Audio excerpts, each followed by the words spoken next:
having fun.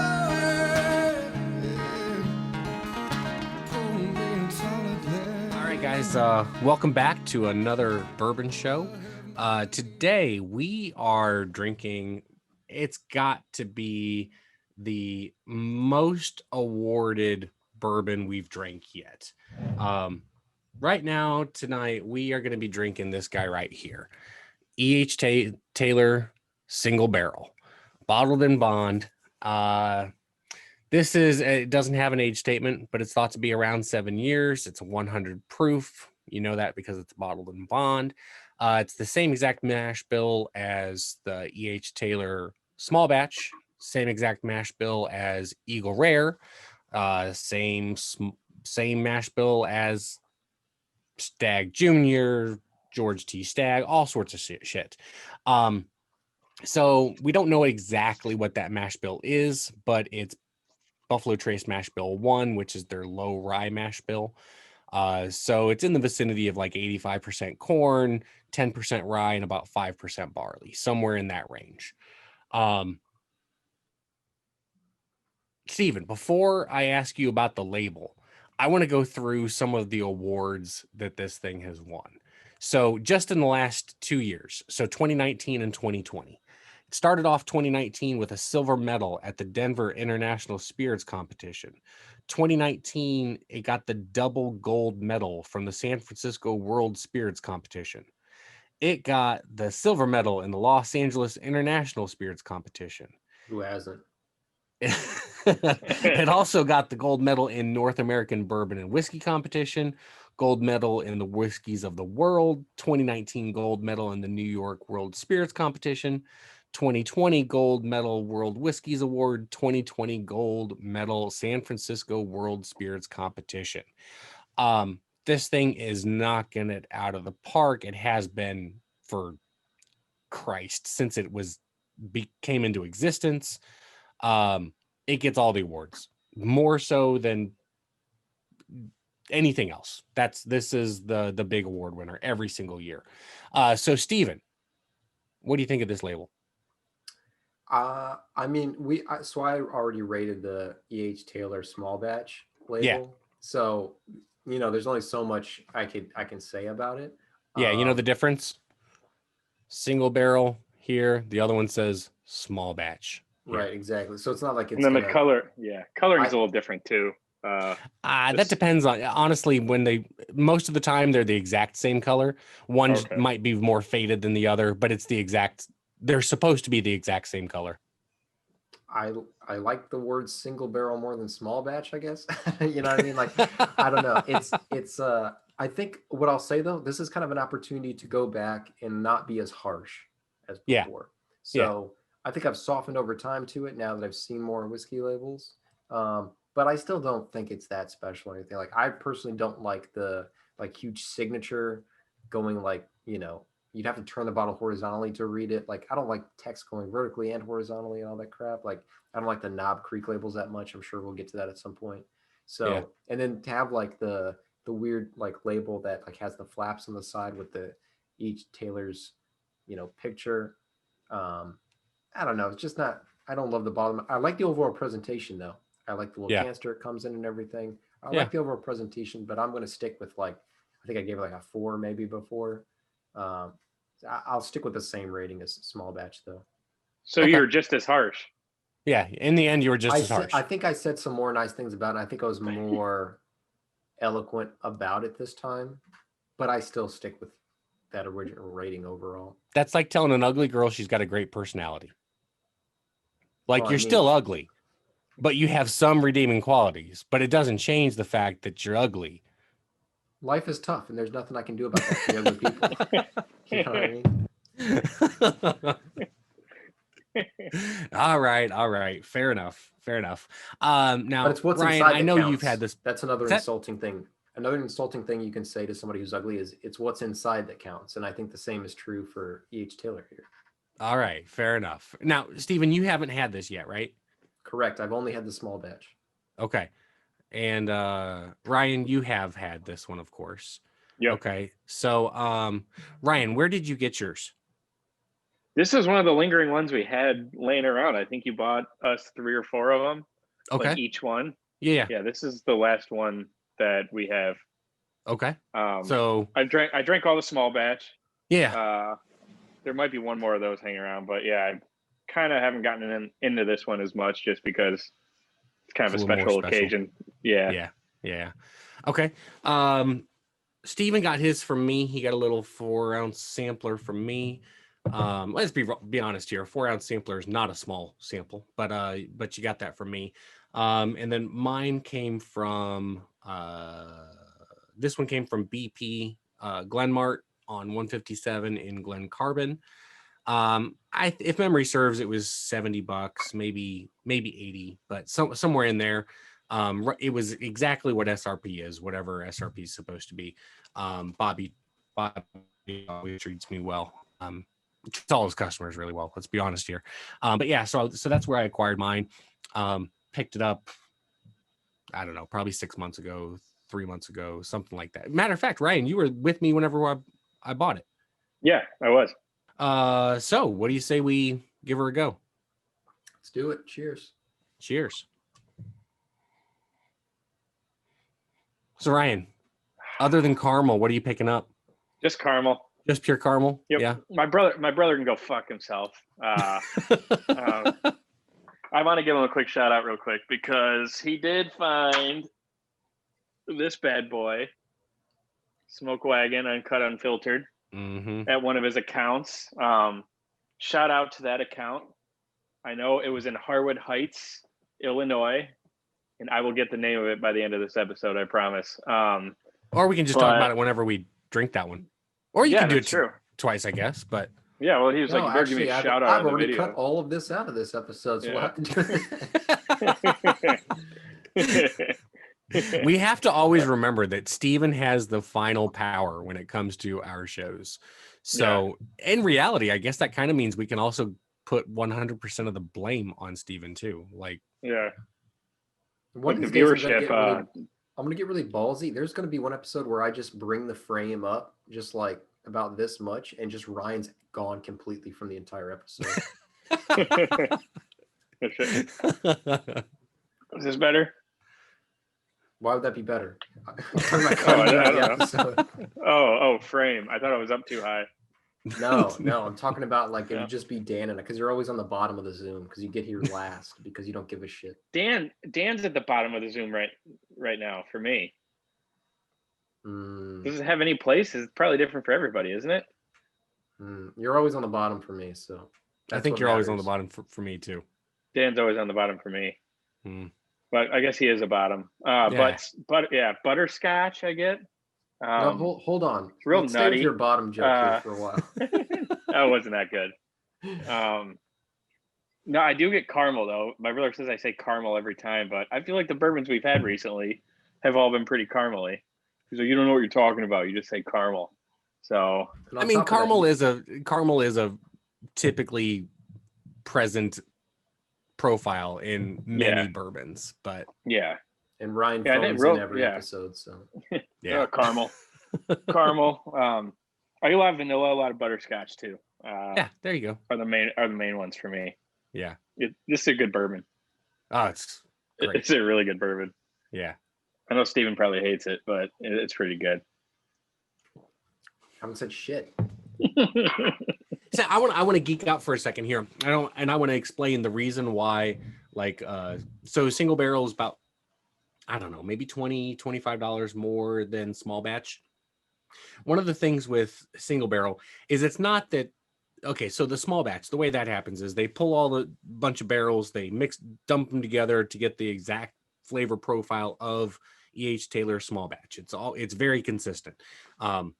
Very, very few differences between one bottle and the next, no matter when it gets dumped and bottled. Single barrel, it's not that they just grab one of those barrels and, okay, this one is just blindly a single barrel.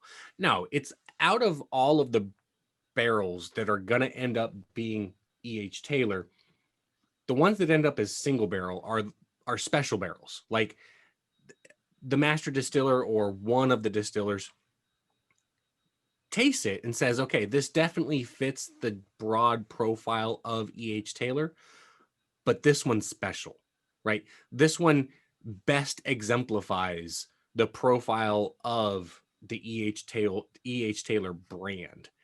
And that one gets set aside and that gets bottled separately.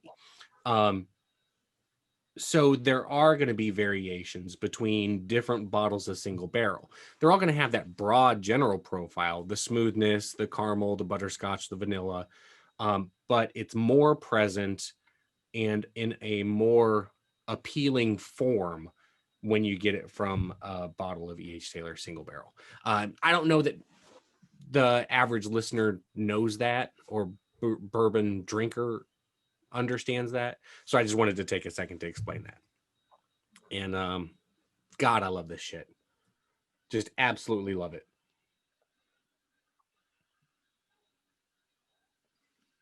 Yeah, it goes down easy. Yeah, for sure. Stephen, Yeah. what do you think of it, Stephen?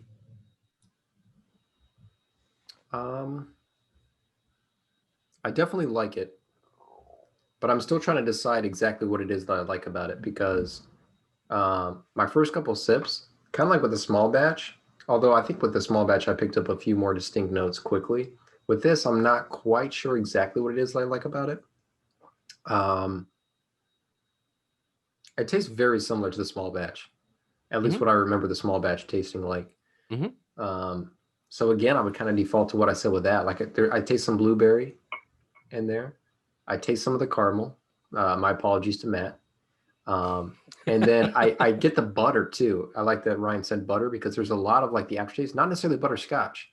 Yeah, just but in butter. the finish, I just get like a buttery, kind of like oily finish that's hanging with me, and that heat stays in the back of my throat for a pretty long time. So while it's really smooth, it does carry heat with it that just kind of sticks around, and you can really bring that heat out as much as you want if you swish it around in your mouth a little bit. So yeah, but really enjoyable. Not a bad heat. Yeah, not a bad heat either. Like, it's nice. Yeah, exactly. It doesn't sting. It doesn't burn. But it's got some, like, even right now, I don't know how long it's been since I took a sip, but in the like back center of my tongue, there's still just a little pepper, little heat spot right in the back center of my tongue. And like you said, Stephen, if you swish it around, and your cheeks will get that pick up on that heat too. And it coats and it stays there for a good minute. It's got a really long finish, but a pleasant, in my opinion, a very super pleasant long finish to it. Yeah, I would agree. Yeah. Yeah, I mean, I completely agree with the tastings that, the notes that you both picked up on. It's man, it is hard to find. It is ridiculously hard to find. And a couple weeks ago we drank Weller 107 with JT, and 107 is absurdly hard to find. However, in other locations, 107 is really easy to find. If you head over to Ohio, you can come back with 4 cases of it, no problem. And it's not because they don't drink it in Ohio. It's just allocation laws. That's just how it works. EHT single barrel in Ohio is still absurdly allocated. In order to buy it, you have to win a lottery through the state. That's how it is in pretty much all liquor control states. In Illinois and Missouri, first of all, it's going to be almost impossible to find it on a shelf. If you do see it on the shelf, chances are it's going to be $150 to $200, maybe even $250 or $300. It's one that, even with the great relationships that I have with Bobby or Ryan over at Dean's or Nirav over in Effingham, if I walk in there and say, hey, do you guys happen to have a bottle of single barrel? Chances are they're going to say, no, we don't. Next time we get it in, I'll let you know, but we might not get it in for another month and a half or 2 months. Like, it is just almost impossible to find. Guys, give me a 2-minute break, because Jesse just got home with groceries and the dog's going to be running around anyway. So I'm going to help her get those in quick. All right. Sorry about that. That's okay. You're a real man and did it in one trip, right? Oh yeah, that was Okay. yeah. All Didn't, right. Just didn't even bother me.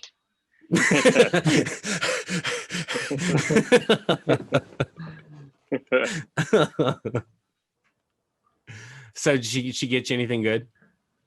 Um, I saw a bunch of firewood, so I'm happy about that. Okay. So that's mainly what you know what I mean. That's mainly what I carried in. She didn't carry in any of them. Did she get you any good sneaky snacks though? I'm sure she did. Okay. By the way, speaking of snacks, Dan, I really liked your Facebook status the other day. About the frozen fruit snacks? Yes. That is 100% a goddamn true story, too. I didn't see it. Like in reality, like the reality of the situation was actually worse than what I could like explain on social media.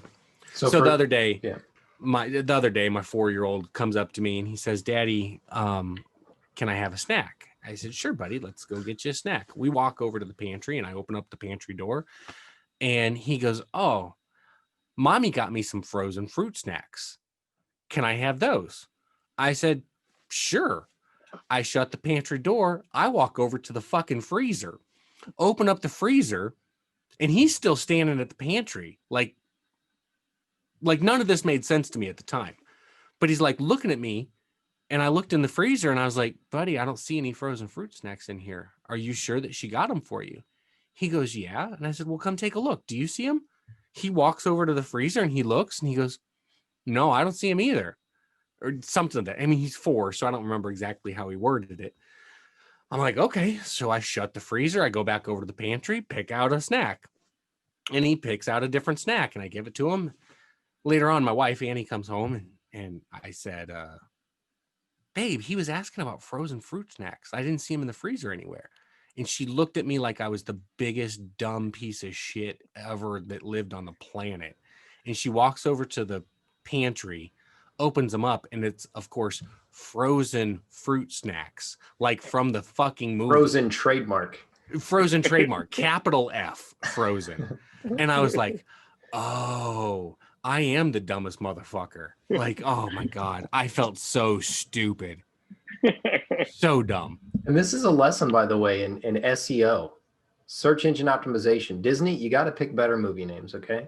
Parents do not know what their kids are talking about, and they should know immediately. Well, the thing is I've watched Frozen with him. I'm not shitting you 500 times. I love that movie. He loves that movie. Frozen 2, we both love that movie. But it never crossed my mind. Frozen, as in capital F, Frozen. Oh my God.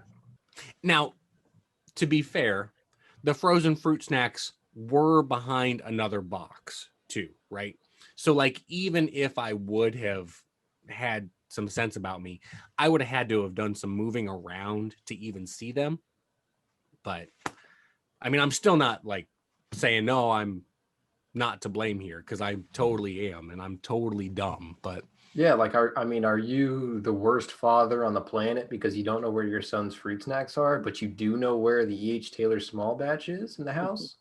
Are you the worst dad that ever lived because there was some Midwinter Night's Dram and you can find that in a heartbeat, but you can't find your son's favorite thing? You know?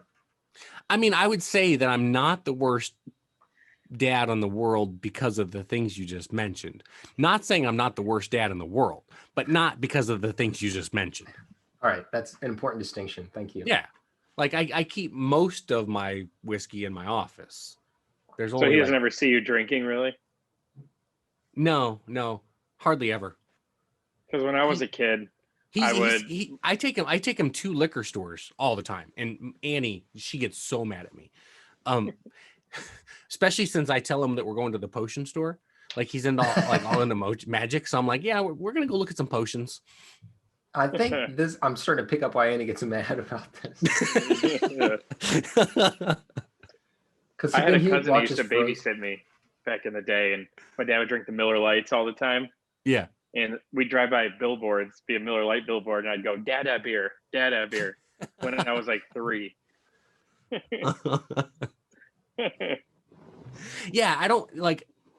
and it's not even like I don't want to expose him to it, like, because I in reality I'm actually a fairly responsible drinker, so I just want him to recognize, like, I don't want him to ever think that daddy's a drunk, because I'm not, right?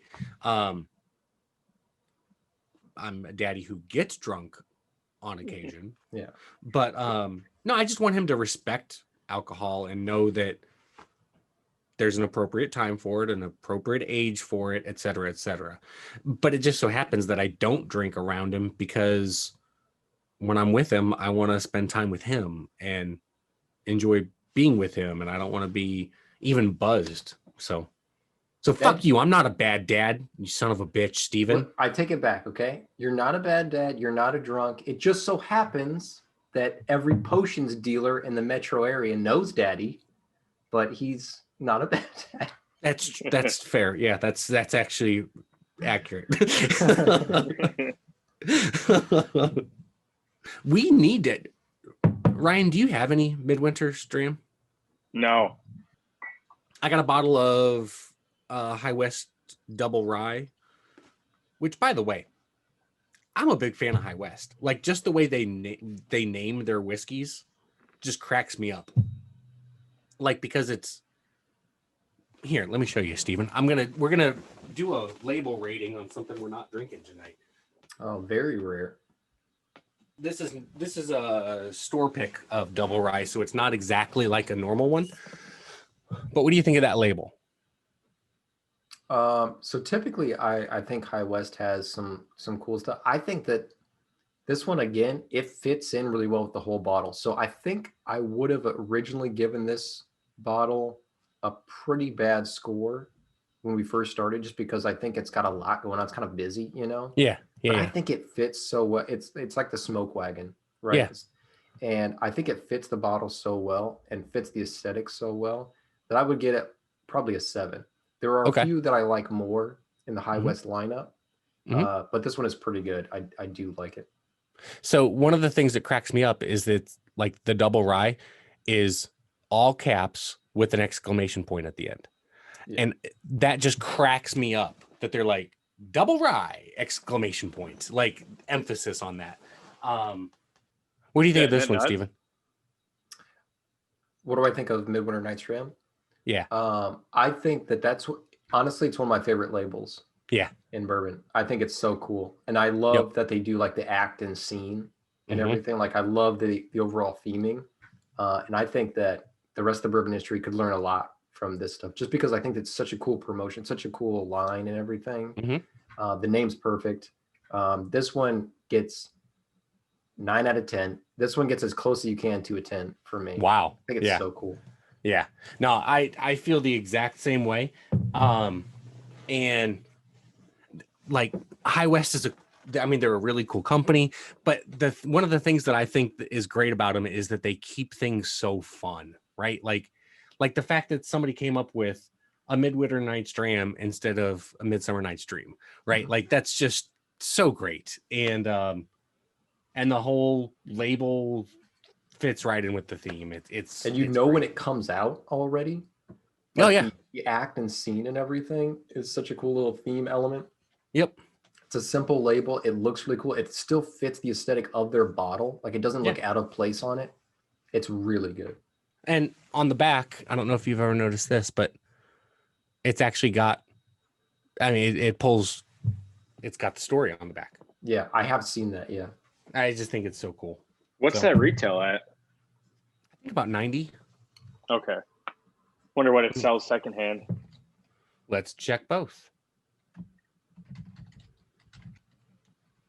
Can you actually find bottles of that out on the shelf ever? No. Not really. So right now, secondary market is in the $250 to $300 range. And SRP was $99.99. God, if I was rich, I'd be buying so much whiskey and not really giving a shit about the price. Yeah. Like, maybe one day. I wouldn't be like that douchebag in that St. Louis Bourbon Society group, though, that JT was talking about. Oh, God. Don't mess with the Newsflash, you Zohan. are that guy, brother. No, thankfully he's not. If Ryan was, he would not be my friend anymore. That would I can't do it. I mean, this is the type of guy who brags about paying, like, oh, picked up a bottle of Weller Foolproof today, got it for 50% off. It was only $125, and I'm like, you mean the bottle I bought for $56? $125 is not 50% off. Well, the regular ones are going for $250 from the same place. Well, you still didn't get it for 50% off. You got it for 150%, 200 per. Oh God, 300% of SRP is what you paid for it. Just because you didn't pay 600% doesn't mean that you saved money. You know, the longer that I drink the single barrel, the more I appreciate its finish, because it's really just like, it's almost like smoking a cigarette. Mm-hmm. Like as we're sitting here sipping on it, like it's so smooth and the finish stays with you for so long. It's just like, it feels like even the moments I'm not drinking, I just had a drink. You know what I mean? Yeah, It's yeah. so nice to just sit and sip. Like for sippers, this is amazing. Yeah. So, audience, Steven is not a smoker, by the way. So I'm trying to explain your thought. So go ahead and discount anything I said about cigarettes. No. I just mean that like what your point is like, as a non-smoker, is that like the tobacco stays with you well after the cigarette's out, right? It's that, and it's just like the act of like, I don't know, like you're burning something, even when like you're having a cigarette means a lot of things. You know what I mean? Or like, I don't know how to describe this. Maybe I'm crashing and burning, but it's just like, I'd say yes.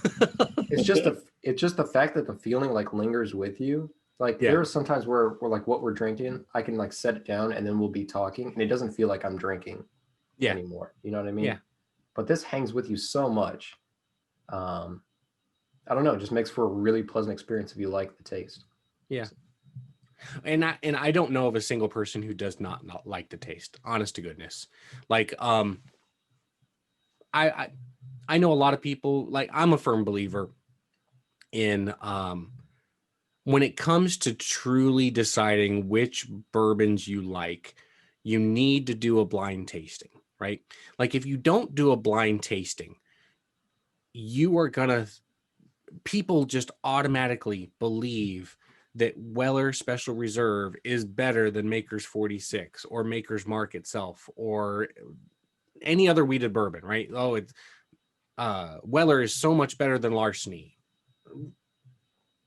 I don't know. Like, have you done a blind tasting? Because like, otherwise you get so caught up in the fact that everything Weller is so hard to find. It's impossible to find. Look, Weller is great stuff. But I have a hard time believing that anybody prefers prefers Weller Green Label over Maker's 46. I have a really hard time believing that. Bernheim makes some phenomenal wheated bourbon. I don't know of anybody who has done a blind tasting against this, and this hasn't finished in the top 2 or 3 of similar styles of whiskey. It's just so goddamn good. Yep. And it is great for a slow sipping night with buddies, with friends, in a group. It's about like perfect this. for that. Like this. Unless we were in person. Be a little better. Then it would be a little bit better. Yeah. Do you ever put this in old fashions or anything like that? I know you do with the small batch. I do not. Yeah. This I purely drink neat. I have never once in my life put ice in it. I have never splashed any water in it. It's pretty good with Coke. Well, I'm sure it is, right? Now, do you use cherry Coke or just normal Coca-Cola? Yeah. Cherry vanilla Dr. Pepper, actually. Oh, there you go. Give it the old SoCo treatment. Hey, by the way, talking about next week, etc. Like this episode is going to come out December 28th. So this is our last episode of 2020. So I've got to ask, Ryan, best bourbon you've had in 2020 as far as 2020 bourbons. So don't say 2019 Pappy. Don't say 2019 Stag Yeah, I'm not Junior. gonna do. I mean, that Elijah Craig toasted barrel was like game changing for me. Really? Although this one is like right there as well. But I've had this one numerous times. Yeah. With new bourbons, yeah, by far. I mean, I waited for that episode to crack the bottle open, and it was gone 3 days later. No kidding. Yeah. Did you share it with like your brother or dad or anybody? No, just me. It was gone. It was gone. By Wednesday or Thursday, it was gone. So if you were going to name your 2020 bourbon of the year, Elijah Craig toasted barrel, and I don't No sell kidding. it. You know. Yeah, You know, hopefully I don't get any flack for it. But yeah, I mean, it was good. It was delicious. I introduced one of my buddies to it when we were out at a bar, and he loved it too. So. Well, I'm curious, out of your products, what was the best you think you guys had this year? Yeah, that you sell. That I sell. Man, I have to go back. Hey, okay, while you're thinking, I just want to throw out there for the listeners. So Ryan just named Elijah Craig Toasted Barrel as his bourbon of the year for 2020. That was episode 16, released on, I don't know, whenever episode 16 was released. Last week. Released on December 7th. So if you want to hear our take on Elijah Craig Toasted Barrel, check it out. Yeah. As for me, my products this year that I really liked, first one I'll go with the Early Times Bottle and Bond back there was awesome. Yeah. Picked that up from Dan when I was really hungover. Sort of bad memory going into it, but when I had it, it was really good. I was making Manhattans with it last weekend, actually. So yeah. 100 proof, it was knocking some people off their feet. And then that Woodford Double Oak store pick that we had probably was my favorite of mine this year. Okay. Yeah. So not only like, so you're naming off ones that we've done episodes on. Are there ones that we haven't? That Woodford was really good. I think that's why I like the Elijah Craig Toasted Barrel. Like, sweet and that kind of, I don't know, the s'mores vibe. Not that I got all that with the double oak, but it definitely had like, you know, notes of chocolate and just overall sweeter type of bourbon that I'm slowly coming around to liking more after doing the show longer and longer. Because when we first started, I was like, oh, I don't like bourbons like that. But now, yeah, that's your sweet spot. That's my sweet spot. Yeah, apparently 3 days later, I'll finish a bottle. So, what about you guys? Steven, what's your bourbon of the year? I mean, I have a hard time not picking Smoke Wagon Small Batch. The whole Smoke Wagon line is probably like one of my favorites now. Just based on that alone, right? That's the only one I've gotten to have so far, but I'm actively following them now. That's how much I liked it. Right. And I know that uncut I tasted, by the way. I mean, the small batch, I think I gave like a 7.2 or something. I mean, that uncut is awesome. It's really good. So I'm excited for you to try it, Steven. Yeah, me too. And then I think I would have to, I can't disagree with you, Ryan, as far as the Elijah Craig Toasted Barrel goes. That's got to be one of the best I had this year as well. So solid. And I think the Uncle Nearest 1884 deserves a mention too. Yeah. It's sort of a different, changing gears a little bit to a Tennessee whiskey. That one is gonna earn a spot on my shelf permanently, I think. Very good. Have you tried the 56 yet? Not yet, no, but I'm looking forward to that as well. Yeah, I would say next time you're at the liquor store, if you're trying to decide like what to get and you see the 1856, grab that.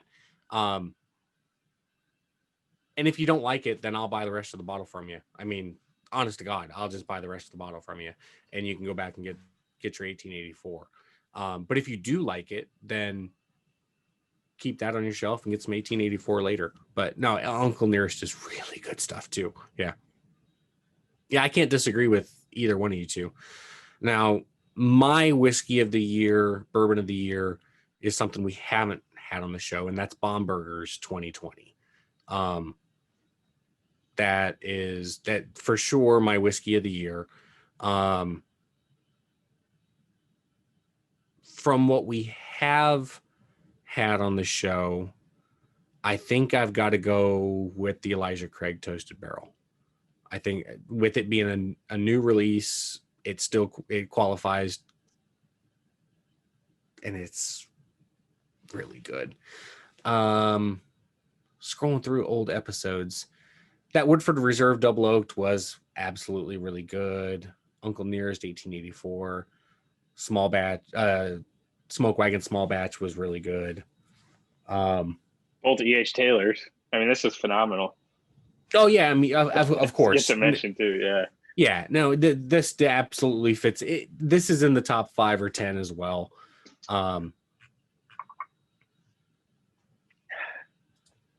If I was coming up with an order, it would be Bomberger's, Elijah Craig's Toasted Barrel, Smoke Wagon, E.H. Taylor Single Barrel, Uncle Nearest. That's that rounds out my top 5. But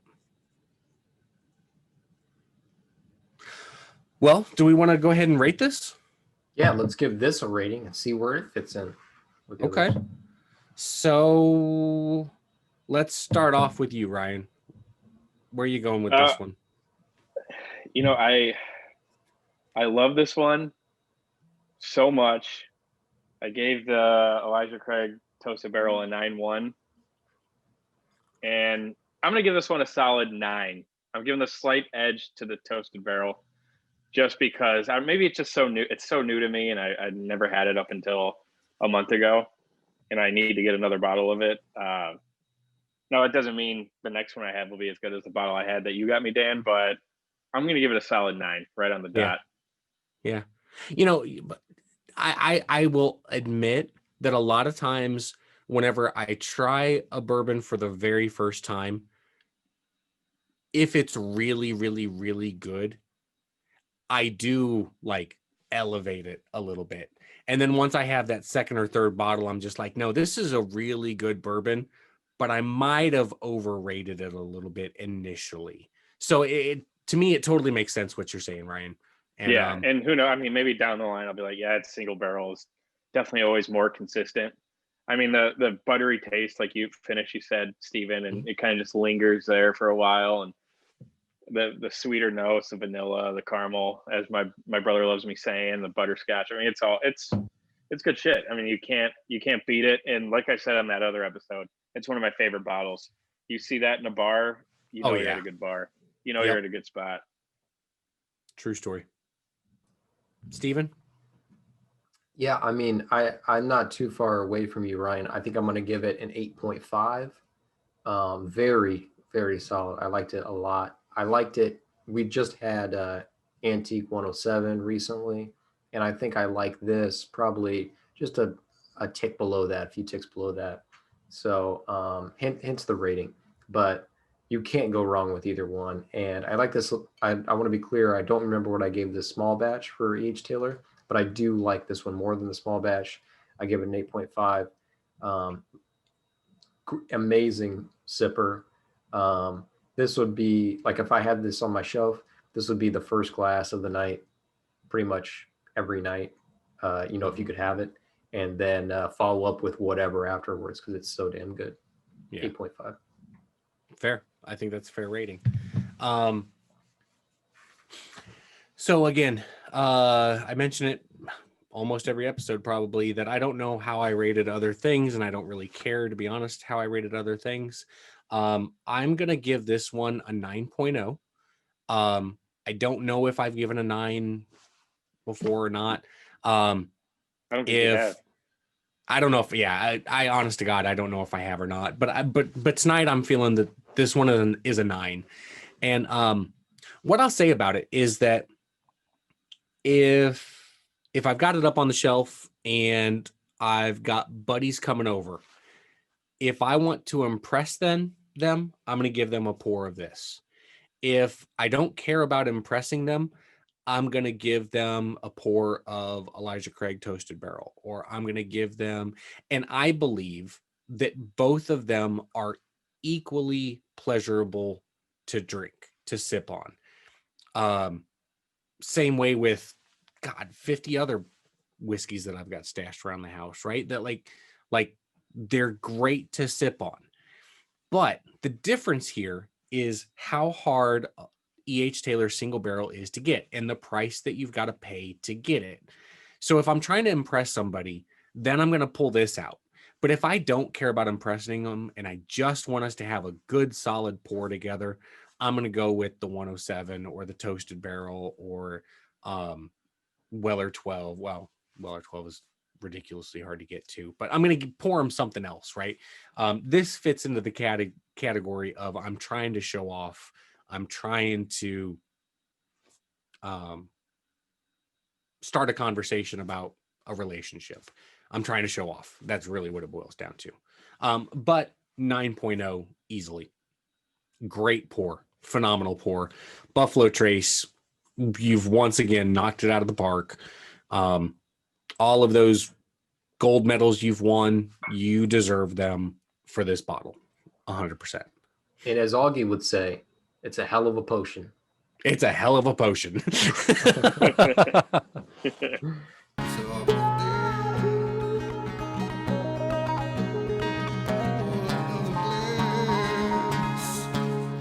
Another brother showing